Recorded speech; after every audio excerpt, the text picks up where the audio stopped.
ఈ వీడియో ఒకసారి చూడండి. వాడు పిలిస్తే భూతనాథుడే కదులుతాడు. అవును, మనం కూడా ఆ భూతనాథుడిని దర్శించుకోవచ్చు. దానికి ఒక పవర్ఫుల్ మంత్రం అయితే ఉందండి.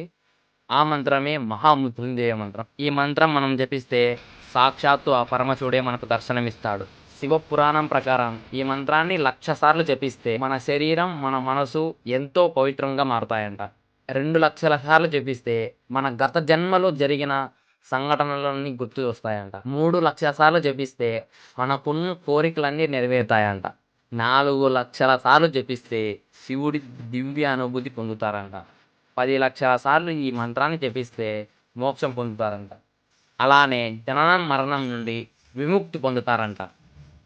ఇది కేవలం మంత్రం మాత్రమే కాదు, శివుడు మనకిచ్చిన మహా त्र्यम्बकं यजामहे सुगन्धिं पुष्टिवर्धनम् उर्वारुकमिव बन्धनम्